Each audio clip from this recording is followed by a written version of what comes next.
ట్రూ9 news కి స్వాగతం. నేను సుమలత.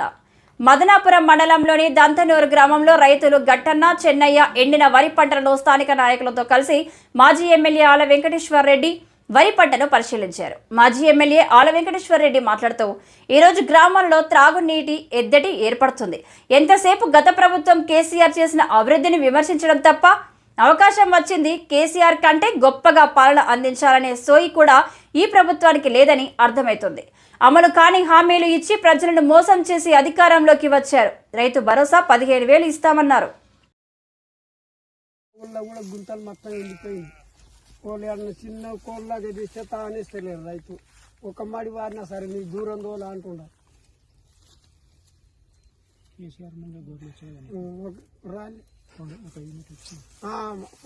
మా చిన్నోనికి వచ్చినాయి కానీ మా ఇద్దరికి జర సెటల్ లేపంటే లేకపోయి సార్ నా పని సరే కొద్దిగా లేపినట్టే అన్ని పాసులు గొర్రెలు ఒక గంటన్నర లేపినా ఆడు వరకు గుంటలు నిలవాడు.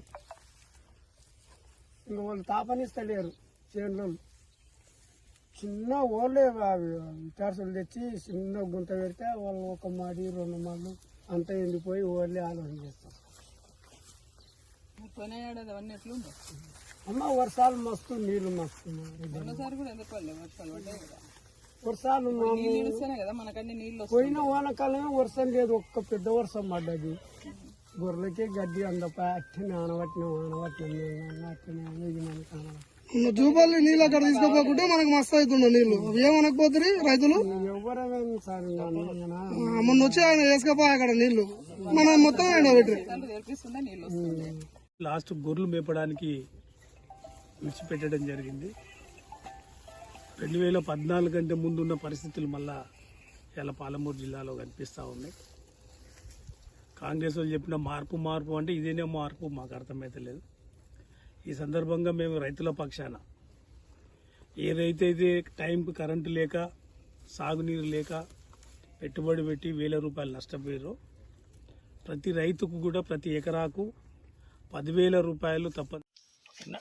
ఈరోజు మదనాపూర్ మండల్ దంతనూరు శివార్లో ఎండిపోయిన వరి పొలాలను పరిశీలించడం జరిగింది. రైతులు ఏంటంటే గట్టన్న కౌలు రైతులు సొంత పొలం కాక వేరే రైతులతోటి కౌలు తీసుకొని ఒకరు 30,000 ఒకరు 50,000 వరకు ఖర్చు పెట్టుకొని ఈరోజు టైంకి కరెంటు లేక సాగునీరు లేక ఎండిపోయి పొలం మొత్తం ఎండిపోయి లాస్ట్ గొర్రెలు మేపడానికి విడిచిపెట్టడం జరిగింది. 2014 కంటే ముందున్న పరిస్థితులు మళ్ళా ఇలా పాలమూరు జిల్లాలో కనిపిస్తూ ఉన్నాయి. కాంగ్రెస్ వాళ్ళు చెప్పిన మార్పు అంటే ఇదేనే మార్పు మాకు అర్థమైతలేదు. ఈ సందర్భంగా మేము రైతుల పక్షాన ఏదైతే టైంకు కరెంటు లేక సాగునీరు లేక పెట్టుబడి పెట్టి 1,000 రూపాయలు నష్టపోయారో ప్రతి రైతుకు కూడా ప్రతి ఎకరాకు 10,000 రూపాయలు తప్పనిసరిగా నష్టపరిహారం కింద రాష్ట్ర ప్రభుత్వం కట్టియాలనే మేము ఈ సందర్భంగా రైతుల పక్షాన డిమాండ్ చేస్తూ ఉన్నాం. ఇవన్నీ చూస్తే అర్థమవుతూ ఉంది ఈ కాంగ్రెస్ ప్రభుత్వం రైతుల కడుపు కొట్టడానికే ఈ ప్రభుత్వం వచ్చినట్లు కనిపిస్తూ ఉంది. రైతులను ముంచడానికే ఈ ప్రభుత్వం ఉన్నట్లు కనిపిస్తూ ఉంది. 10,000 రైతు బంధు 9 తారీఖు తర్వాత 15,000 వస్తుంది, ముందు తీసుకోకండి అని చెప్పారు.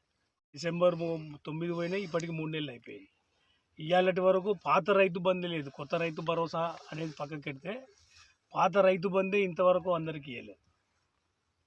కరెంటు మానిటరింగ్ చేసే సరైన వ్యవస్థ లేక ఇలా కరెంటు కూడా రోజుకు 5-6 సార్లు డ్రిప్ అవుతూ ఉంది. పంటలు ఎండిపోతున్నాయి.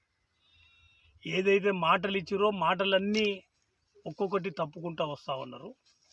పాలన మీద మైండ్ పెట్టక రివ్యూలు జరగక ఇలా తాగునీటి మిషన్ భగీరథ కూడా ఇలా గ్రామాల్లో తాగునీటి ఎద్దడి ఏర్పడ్డది.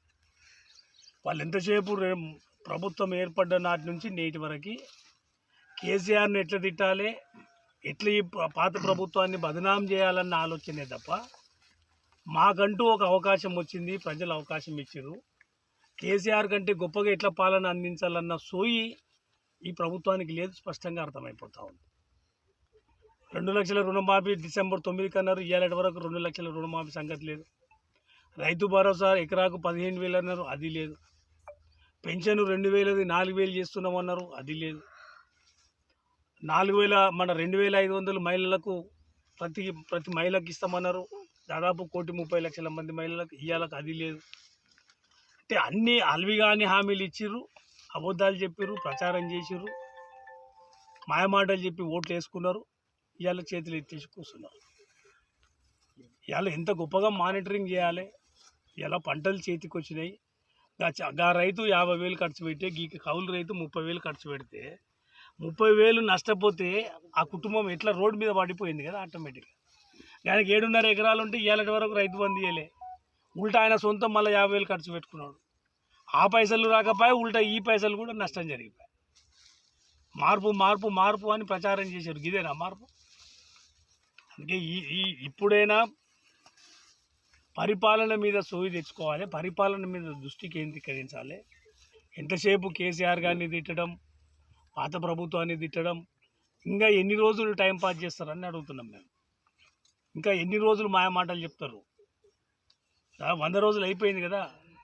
మీ 6 హామీలు ఏమైనాయి? ఉద్దర హామీల కాడికి అమలు చేసారు. బస్సులు రోజు ఖర్చు పెట్టేది లేదు, వానికి ఆర్టీసీకి ఇచ్చేది లేదు, ఆ మహిళలకు ఉచిత బస్సు అనేది పెట్టారు. సిలిండర్లు ఉన్న సిలిండర్ల సంఖ్య ఎంత, మీరు మొన్న ఇచ్చింది ఎంత? అసలైన హామీలు ఏవైతే 13 హామీలు ఉన్నాయో, యాక్చువల్గా లెక్క ప్రకారం చూస్తే 420 హామీలు ఇచ్చారు. కానీ మీరు 6 గ్యారెంటీల్లో ఇచ్చిన 13 హామీల్లో ఏది పూర్తిగా ఒక్కటి కూడా ఇంప్లిమెంట్ చేయలేదు. ఒక బస్సు తప్ప. ఫైనాన్షియల్ ఆస్పెక్ట్ లేని మాత్రం 1-2 ముందలు చేసుకుంటూ పోయారు. అందుకే ఇప్పటికైనా పరిపాలన మీద దృష్టి పెట్టాలి. రైతులకు ప్రతి ఎకరాకు 10,000 నష్టపరిహారం కింద ఏ రైతు అయితే ఈ రైతులకు ఇంత కష్టపడి ఎండల కష్టపడి సొంత డబ్బులు ఖర్చు పెట్టి నష్టపోయి లాస్ట్కు గొర్రెలు కూడా గానే ఉన్నాయి. గొర్రెలను వేరే గొర్రెల కాపర్లకు ఇచ్చి ఉన్న చేను మొత్తం గొర్రెలు మేపుకునే స్టేజ్కి ఇవాళ తెలంగాణ వచ్చిందంటే చాలా దౌర్భాగ్యం. కేసీఆర్ గారు ఉన్నప్పుడు ఎట్లా ఉండే, వ్యవసాయం ఎట్లా ఉండే, కరెంట్ ఎట్లా ఉండే, నీళ్ళు ఎట్లుండే, తాగునీళ్ళు ఎట్లుండే, ఇలా ప్రతిదీ అనుభవంలోకి ఇవాళ జనాలకు వస్తూ ఉంది. ఇలా ప్రతి ఒక్కరు అనుకుంటా ఉన్నారు, అరే కేసీఆర్ గారు ఉన్నప్పుడు ఎట్లా ఉండే, ఇవాళ కాంగ్రెస్ వచ్చినాక ఎట్లా వచ్చింది. గిదా మార్పు మేము కోరి తెచ్చుకున్నది. ఇలా ఒక్కరోజు భగీరథ మీద రివ్యూ లేవు, నీళ్లు ఇంకా ఈ మార్చి 20 తారీఖు వస్తేనే ఈ పరిస్థితి ఉంది. రేపు ఏప్రిల్ ఏంది, మే ఏంది, ఆల్రెడీ బిందెలు పట్టుకొని ఆడోళ్ళు 2014 కంటే ముందు ఉన్న పరిస్థితి గ్రామాల్లో వచ్చింది. అందుకనే ఇప్పటికైనా దృష్టి పెట్టాలి, ప్రజలు కూడా ఆలోచన చేయాలి. ఎప్పుడైనా ప్రజలు చాలా తెలివిగా ఓటేయాలి. ఆలోచన చేసి ఓటేసేటప్పుడే మనం ఎవరిని ఎన్నుకుంటున్నాం, ఎటువంటి ప్రభుత్వాన్ని ఎన్నుకుంటున్నాం, ప్రజల గురించి సామాన్యుల గురించి ఆలోచన చేస్తున్న ప్రభుత్వం ఏంది.